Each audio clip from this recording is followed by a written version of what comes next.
एक कौल है हजरत अब्दुल्ला बिन मुबारक का, अगर आपको याद हो गया तो बहुत सारा वक्त आपका ये कौल हो सकता है आपको कई चीजों की इस्लाह का मौका दे दे। हजरत अब्दुल्ला बिन मुबारक फरमाते हैं, मैं घोड़े पे बैठा हुआ था, मेरे घोड़े ने सरकशी की, मेरे घोड़े ने सरकशी की, वो थोड़ा सा टांगे उठाने लगा, थोड़ा सा इधर उधर होने लगा। हजरत अब्दुल्ला बिन मुबारक फरमाते हैं, मेरा घोड़ा मेरी बात नहीं मानता था, मेरे मुरीद मेरे शागिर्द साथ थे, मुरीद कहते हैं हजरत फौरन घोड़े से उतरे और उतर करके फौरन अल्लाह की बारगाह में झुके, नमाज पढ़ी, नफल पढ़े, रोने लगे, इस्तिग़फ़ार पढ़ने लगे। थोड़ी ही देर के बाद दोबारा घोड़े पर बैठ गए, वो घोड़ा बिल्कुल सही हो गया, ताबेदारी करने लगा, फर्मा बरदारी।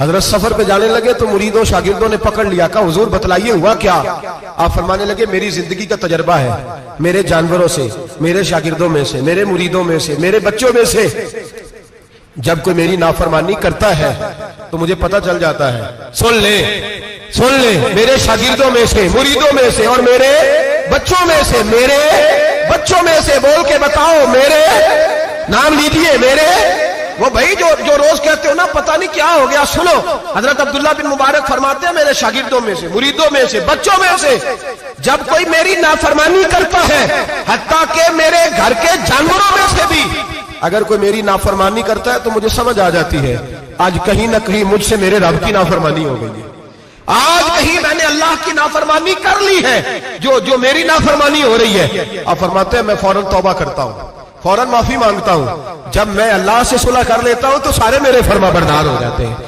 फरमाते हैं, ये घोड़ा सरकशी कर रहा था, ये घोड़ा सरकशी कर रहा था, मैं समझ गया आज मैंने कहीं अपने रब की नाफरमानी कर ली है, आज मुझसे कोई गुनाह हो गया, कोई गलती हो गई, मैंने माफी मांगी है तो देखो मेरा घोड़ा मेरा फरमाबरदार हो गया है। मेरे भाई, एलानिया जुल्म करना, एलानिया गुनाह करना, एलानिया अल्लाह को नाराज करना, रोज की बुनियादों पर जुल्म करना। हम सुबह उठ के सोचे तो सही कि शाम तक वक्त गुजरता कैसे है, कितनी बातें हैं जिनमें झूठ है, कितने लफ्ज है जिनमें गीबत है, कितनी गुफ्तगू है जिसके अंदर गलाजत है, और फिर कितना रिस्क है जो हराम का है। एक साहब कहने लगे, हजरत जी घर में बड़े दाम दरूद कराया, तवीज धागा कराया है, घर के कोनों से कोई रोता है, चिल्लाता है, कोई जिन्नात है। मैंने कहा अच्छी तरह तजर्बा कर लो, कहीं घर की वो बुनियाद हराम पैसों की न लगी हो, यतीमों का माल लग जाए तो चीखने की आवाजें आया करती हैं। अगर जुल्म से घर बने हो तो फिर वहां से खौफ आया करता है। अगर कहीं जुल्म का ज्यादती का पैसा लग गया है, अगर कहीं जाली दवाइयां बेच के पैसा कमा लिया है, अगर मुर्दा जानवर होटल पे बेच के पैसे कमा लिए हैं, अगर किसी के जज्बात कुचल के माल बना लिया है, लूट लिया है, फिर सुकून की नींद कोई नहीं, फिर सुकून की नींद कहां मुयस्सर आएगी। फिर रोज तो तड़पेगा, फिर रोज तो रोएगा।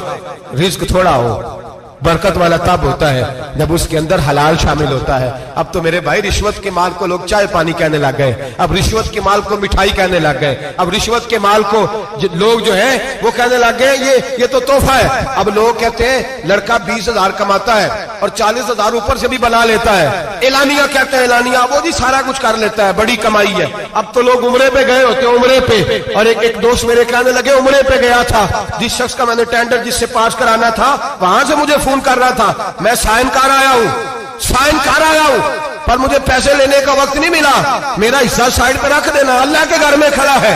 आज भी कीती जाते हो, नाल लहू भी पीती जाते हो, खा के माल यतीमां दा भेज मसीती जाते हो, फट दिलां दे सींदे नहीं, टोपियां सीती जाते हो, नफ्स ते छुरी फेरदे नहीं, दुंबे कीती जाते हो, फर्ज भुलाई बैठे हो ते नफला नीती जाते हो। दसो ते सही बुले नूहे की कुछ कीती जाते हो। ये किस तरह का वतीरा अपना लिया है, 50 लाख हराम का कमाया और उसमें से 10 लाख मस्जिद भी दे दिया, कई करोड़ हराम का कमाया और उसमें से 10-15 उम्रे भी कर लिए। पहले देख तो सही तेरा माल कैसा है। एलानिया गुनाह, एलानिया रिश्वत चलती है, एलानिया लोग पैसे। हमारे मुल्क के अंदर ऐसे ताजर भी पाए जाते हैं जो कहते हैं जी मैं टीवी में बैठ के कहता हूं मैं रिश्वत देता हूं, रिश्वत ली जाती है, मैं छोटे से लेकर बड़े तक को देता हूं, यहां छोटे मुजरम बंद है, बड़े आजाद है। खुदारा डरो, जब इतने एलानिया रब करीम की नाफरमानी होती है फिर अल्लाह के गजब को आवाज होती है, फिर रब करीम जलाल में आता है, फिर बस्तियां उजड़ती हैं। अल्लाह फरमाता है वमन आरादा अन जिक्री फइन्ना लहू मईशतन दंका, अगर तू मेरे जिक्र से मुंह फेरेगा मैं तेरी जिंदगी तेरे लिए तंग कर दूंगा, मैं तंग कर दूंगा। सारा कुछ होने के बावजूद तू दुखी रहेगा, हर चीज तेरे पास होगी, तू अजियत में रहेगा। फइन्ना लहू मईशतन दंका, मैं तेरी जिंदगी तंग कर दूंगा। वनहशुरहू यौमल क़यामत आमा, कयामत के दिन मैं तुझे अंधा करके उठाऊंगा। दुनिया में तेरी जिंदगी तेरे लिए तंग कर दूंगा, कयामत में तुझे अंधा करके उठाऊंगा। मेरे भाई गुनाह पे फख्र न करें, गलती हो जाए तो मान जाएं। मेरे नबी पाक ने फरमाया मेरा रब तो पाबंदी नहीं लगाता, बनी इसराइल पर पाबंदी थी, खास जगह पे आएंगे तो माफी मिलेगी। जब तू भूल जाए तो दिल में शर्मिंदगी महसूस किया कर और वहीं बैठे बैठे तौबा कर लिया कर, अल्लाह वहीं बैठे बैठे तुझे माफ फरमा देगा।